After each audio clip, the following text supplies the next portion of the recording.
depuis 5 ans après une terminale électronique. Bonjour, Uriel est décrocheuse depuis 6 ans après un BEP vente.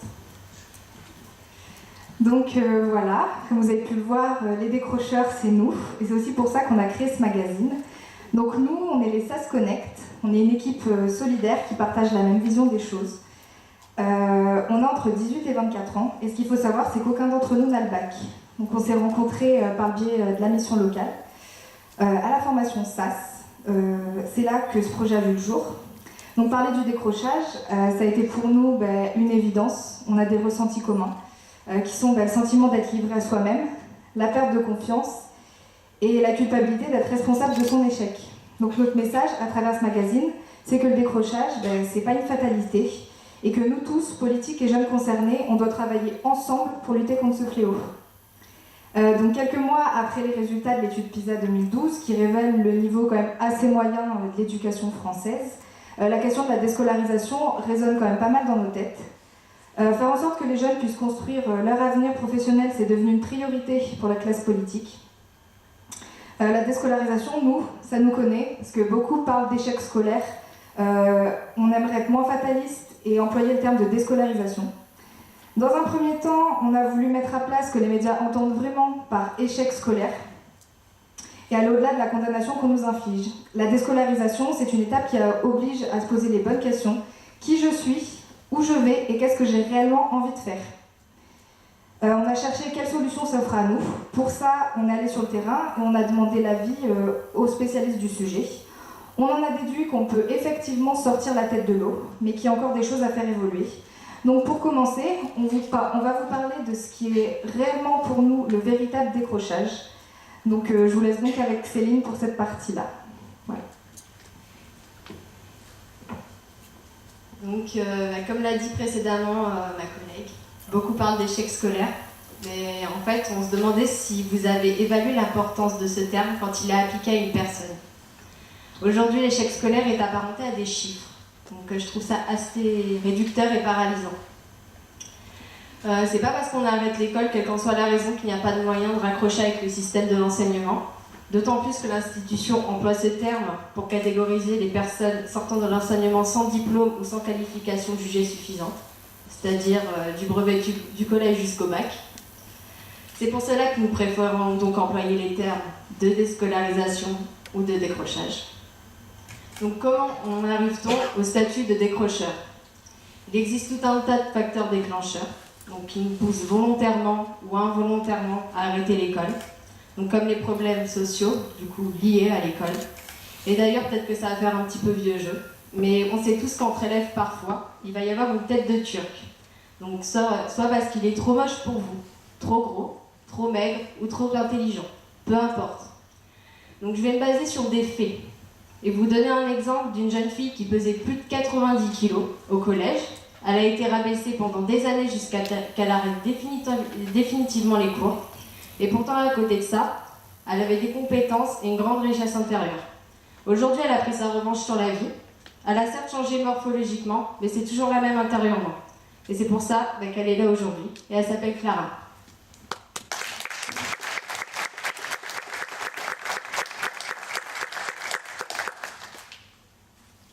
Donc, il y a aussi des gens qui avaient plus de lacunes que d'autres. L'impression que ça allait trop vite, qu'ils n'y arriveront jamais. Donc est venu alors les absences répétées, ou en étant présent en cours physiquement, mais en restant très passif. Donc jusqu'au moment où ils ont fini par plus y aller du tout, et tenter leur chance de leur côté. C'est le cas de Ratana et de Asma.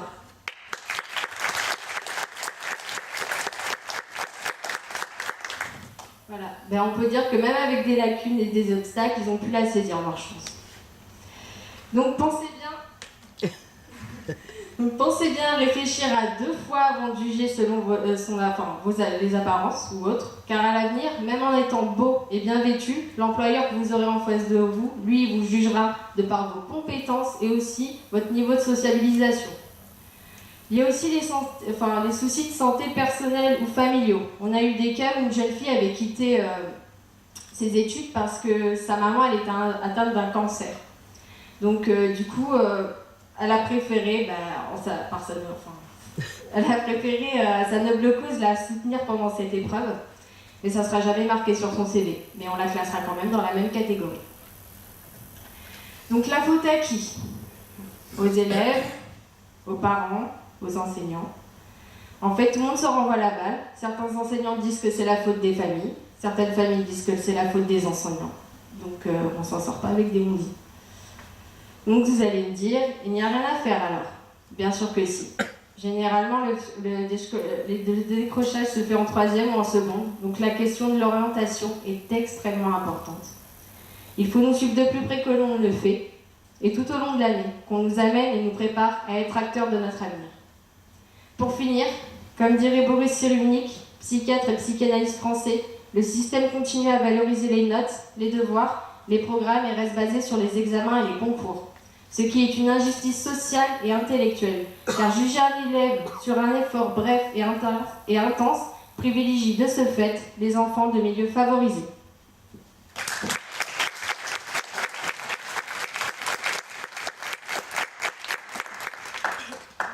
Merci.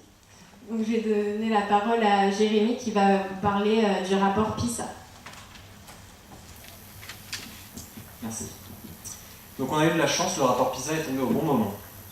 PISA, qu'est-ce que c'est? Eh bien PISA, c'est le programme de suivi des acquis des élèves de 15 ans. Cette enquête s'effectue dans 65 pays, membres et partenaires de l'OCDE. Tous les 3 ans, une nouvelle enquête sort et met l'accent sur une matière. Cette année, c'est les maths. Même si la France a perdu 3 places, passant de 22e à 25e, elle reste dans la moyenne de l'OCDE. Et pourtant, l'écart entre les bons et les mauvais élèves n'a jamais été aussi grand. Les bons élèves représentent 10% de ce chiffre, et ce chiffre stagne, alors que les mauvais élèves ont augmenté, passant quasiment à 30% contre 15% il y a 10 ans.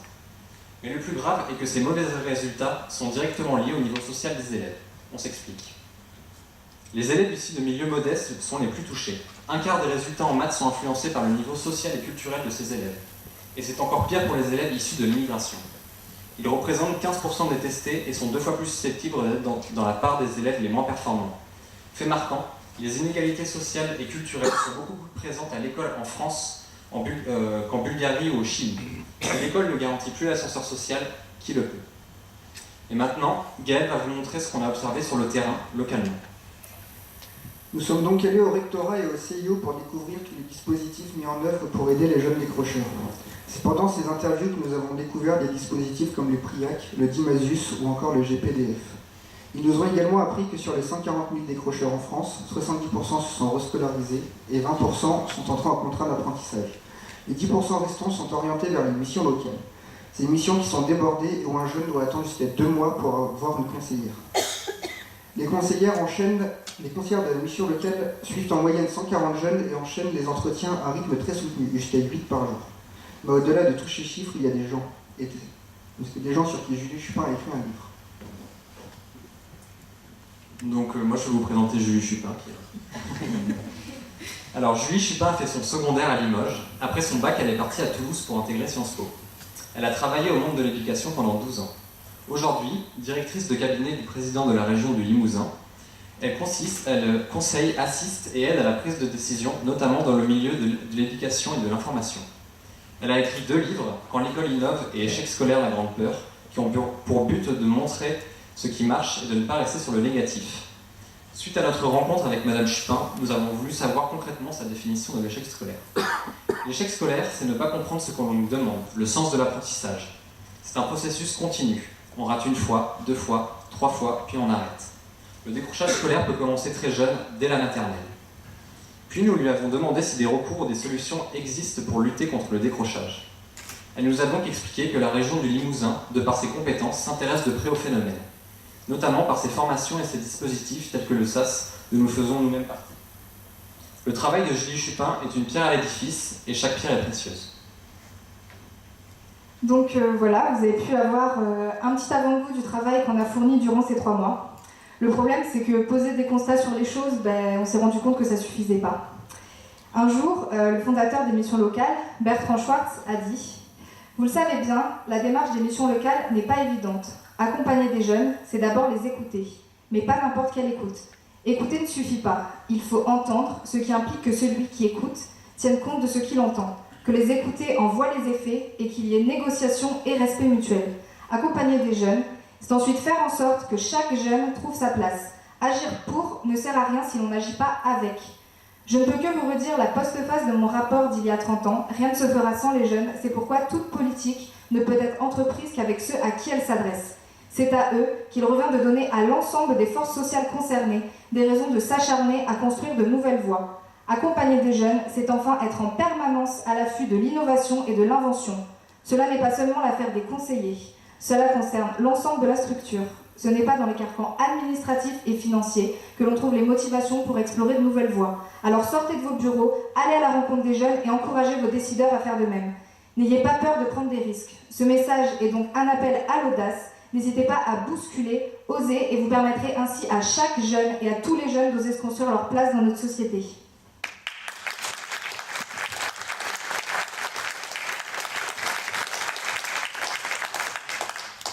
Voilà, donc je pense que ce discours devrait être un exemple pour vous tous ici, comme il l'a été pour nous.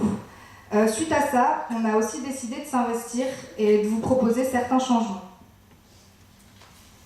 Donc actuellement, ce qu'il faut savoir, c'est qu'on décide de notre orientation au collège en 30 minutes avec un conseiller qui nous parle de nos résultats, mais pas de qui nous sommes vraiment. Très franchement, on choisit tous nos stages pour la plupart au hasard. Même si nous voyons avant une conseillère, on se sent complètement livré à nous-mêmes en fait. Nous proposons de renforcer l'orientation au collège, plus de rencontres avec les conseillers d'orientation, avec une approche plus humaine et moins axée sur les notes, travailler sur les connaissances de soi et les compétences et les envies des élèves. Actuellement, un apprenti de 16 à 17 ans touche 40% du SMIC la première année, à 68% la troisième année. Un apprenti de 18 à 20 ans touche 56 à 80% du SMIC, et un apprenti de 21 à 21 ans touche de 68 à 93% du SMIC. Les conséquences, c'est que les patrons privilégient toujours les plus jeunes. Salaires égaux pour les apprentis. Comme dit la loi, les contrats d'apprentissage sont de 16 jusqu'à 25 ans et non pas jusqu'à 17 ans. Or, les patrons privilégient de 16-17 ans qu'ils ont une rémunération inférieure à celle de jeunes plus âgés. Nous, ce qu'on en veut, c'est des salaires égaux pour que les apprentis plus âgés puissent eux aussi accéder à un apprentissage, car tout le monde y a droit.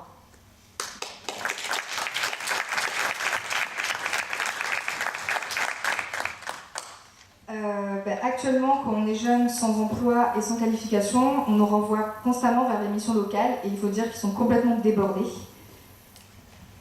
Donc, il faut consacrer plus de temps à notre parcours et à nos envies à travers des dispositifs comme le SAS en Limousin, car ce dispositif d'orientation suit les jeunes diplômés ou non de 17 à 25 ans grâce à une équipe dynamique d'animateurs qui sont avec nous chaque jour durant 3 mois, 35 heures par semaine et qui nous tirent vers le haut tout en nous accompagnant dans notre insertion professionnelle. Le SAS, c'est plus qu'une simple formation, c'est une aventure humaine.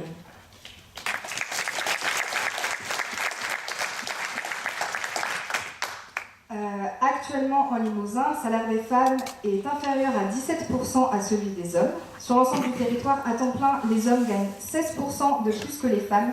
Et tout en travail confondu, l'écart est quand même de 31%. Nous trouvons que cela n'est pas normal, voire même intolérable. Nous ne voyons pas comment, en fournissant le même travail, les femmes puissent toucher moins que les hommes. À travail égal, salaire égal.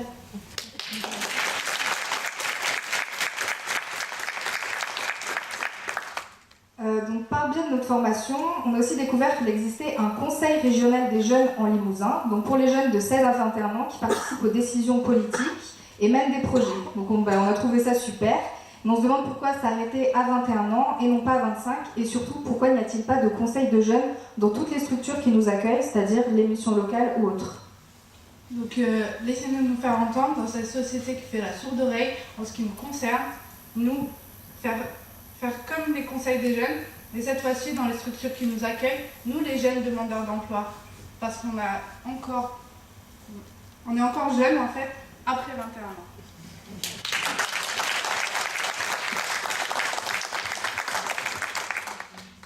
21 ans. Actuellement, lorsqu'on n'a pas de diplôme, beaucoup de métiers nous restent inaccessibles, alors que parfois, voire même souvent, on a l'expérience et les compétences requises. Nous, jeunes sans diplôme, l'employeur nous pénalise. Pas assez d'expérience ou de compétences. Quand on n'a pas de niveau suffisant, ça nous ferme la porte à certains métiers ou formations. Il ne nous laisse pas la chance de faire nos preuves. Il faudrait mettre en place des contrats comme l'emploi d'avenir afin d'acquérir de nouvelles compétences et en même temps développer celles qu'on a déjà pour le mettre au service de l'employeur.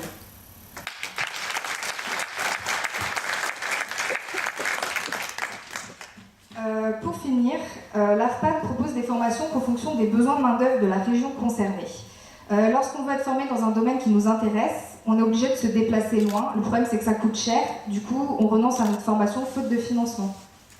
Aujourd'hui, la région Limousin propose essentiellement des formations dans le secteur de l'aide à la personne et du bâtiment. Si par exemple une personne voulant faire une formation signalétique enseigne les décors doit se déplacer jusqu'en Poitou-Charentes. Ça entraîne un coût très important. Nous demandons à avoir accès à des formations plus variées vers des métiers d'avenir.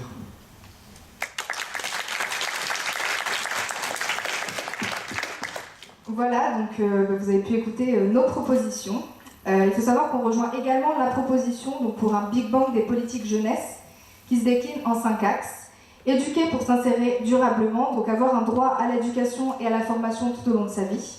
Accompagner l'émancipation par la mise en place d'un service public de l'information, de l'orientation et de l'accompagnement des jeunes. Garantir des ressources, qui est une clé pour une vie décente. Peser sur l'emploi pour que chacun prenne sa place. Et surtout, que les jeunes soient acteurs du changement.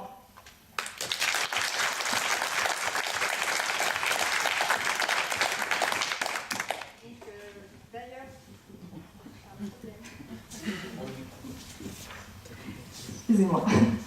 Donc d'ailleurs du changement, il y en a eu ici parmi nous. Donc je vous laisse découvrir ce qu'on est tous devenus aujourd'hui.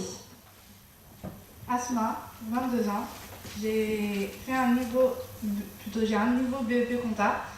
J'ai ensuite rentré dans le monde du travail par défaut pendant 3 ans. Après, j'ai arrêté mes démarches, je suis rentrée dans le SAS. À ce moment-là, j'ai fait un stage où je me suis découverte des capacités et des aptitudes dans le domaine de l'horticulture. J'ai effectué des stages là-dedans et je ferai une remise à niveau et une formation dans ce domaine.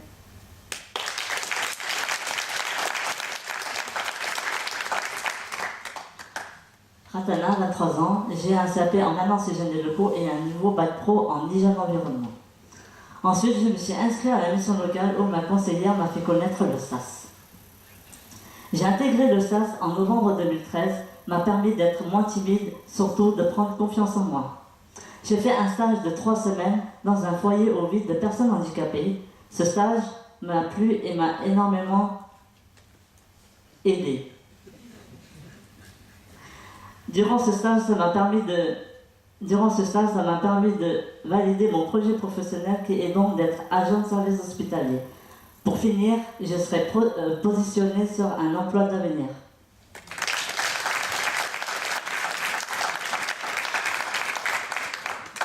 Donc bonjour, moi c'est Jérémy, j'ai 22 ans. Donc j'ai arrêté l'école après avoir redoublé 2 fois ma terminale économique et sociale. Après j'ai rien fait pendant 3 ans, j'ai cherché de l'emploi mais sans vraiment grande motivation. Puis j'ai intégré le SAS grâce à la mission locale, où là j'ai vraiment pu définir un projet professionnel, voir ce qui me plaisait et faire vraiment valoir mes compétences. Donc du coup j'étais intéressé par les métiers de l'informatique et donc j'ai fait des stages là-dedans pour voir vraiment si ça me plaisait et si sur le terrain c'était ça. Et donc du coup, suite à ça, à la fin du SAS, j'ai été positionné sur une formation AFPA à Brive en technicien supérieur de maintenance informatique qui est de niveau Bac+2. Voilà.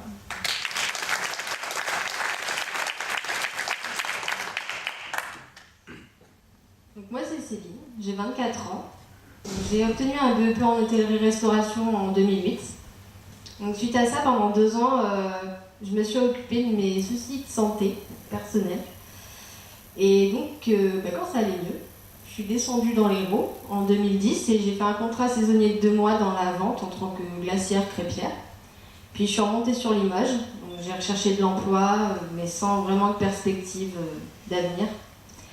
Et du coup, grâce à ma conseillère de mission locale, je suis rentrée sur le SAS où j'ai pu apprendre à travailler en groupe et surtout être moins pudique et moins réservée. Du coup, j'ai fait des stages différents parce que j'avais pas de projet défini. Donc en tant que formatrice dans la pâtisserie et dans la publicité. Et j'ai pu valider mon projet professionnel dans la signalétique enseigne et décor. Du coup, après le SAS, je vais faire un CAP en Poitou-Charentes en enseigne, signalétique et décor.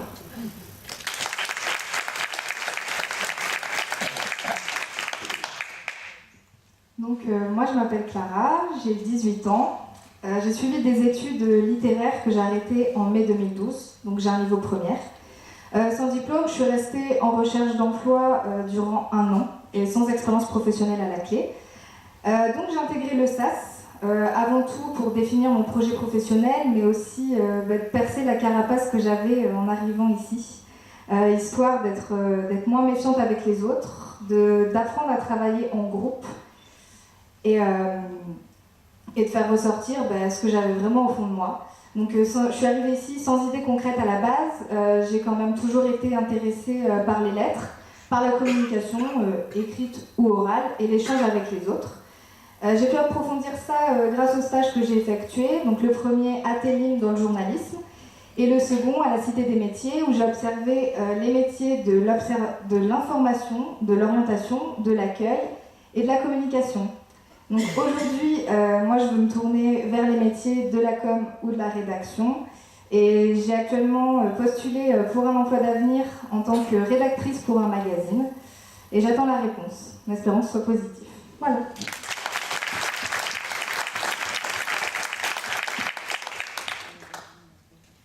Bonjour, je me présente, je m'appelle Anne-Flore, j'ai 22 ans, j'ai un enfant, j'ai un CAP APR, c'est agent polyvalent de restauration, et un CAP serveuse. Après, ma conseillère m'a parlé du SAS, j'ai intégré le SAS pour être moins timide et avoir plus confiance en moi.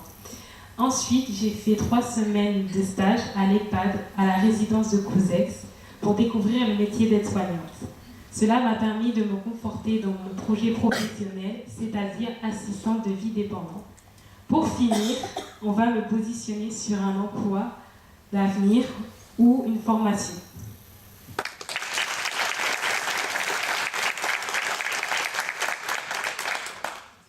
Bonjour, donc moi c'est Gaël, j'ai 23 ans, j'ai arrêté les études en terminale BEP électronique, je n'ai rien fait pendant 5 ans, et j'ai intégré le SAS parce que j'avais aucune idée de mon projet professionnel, et puis comme Jérémy, j'aimerais m'orienter vers les métiers de la maintenance informatique, mais dans l'armée.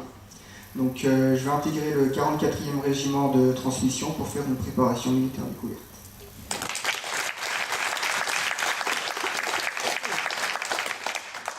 Alors moi c'est Uriel, j'ai 23 ans.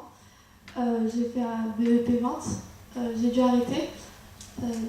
Après j'ai fait des stages, je me suis inscrite à la mission locale, j'ai fait des stages, mais je n'avais pas de projet défini. Suite à ça, ma conseillère m'a parlé du SAS, je me suis intégrée au SAS et j'ai fait mon premier stage au Zénith dans l'administratif et mon deuxième à But. Ça m'a bien plu.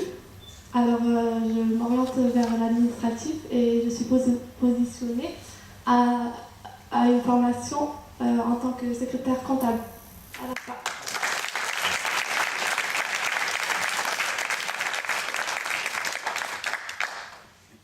Voilà, donc on espère que notre message est bien passé, qu'il a été clair et qu'avec ce travail, on a pu vous démontrer que le décrochage, c'était pas une fin en soi.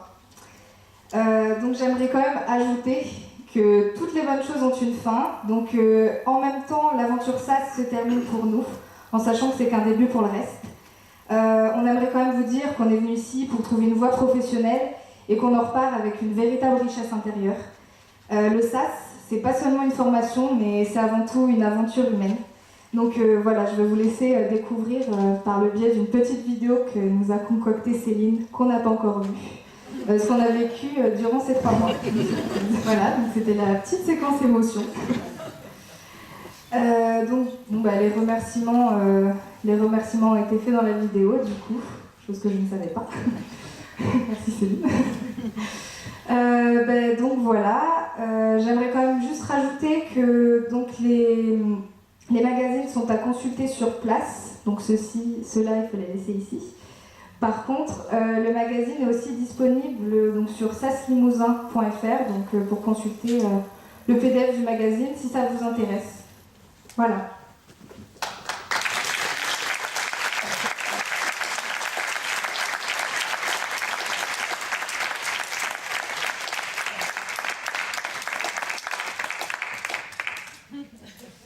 Donc maintenant, si vous avez des questions à nous poser ou quoi que ce soit d'autre, allez-y.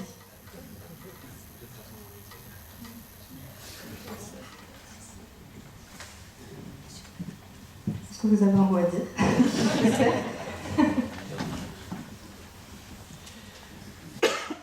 Oui, mesdames, messieurs, chers jeunes du SAS, vous avez fait vivre un grand moment d'émotion.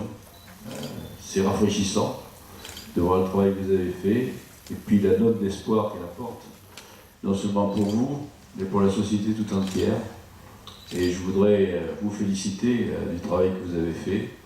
Je vois des yeux pleins de larmes dans la salle. Ça veut dire que vous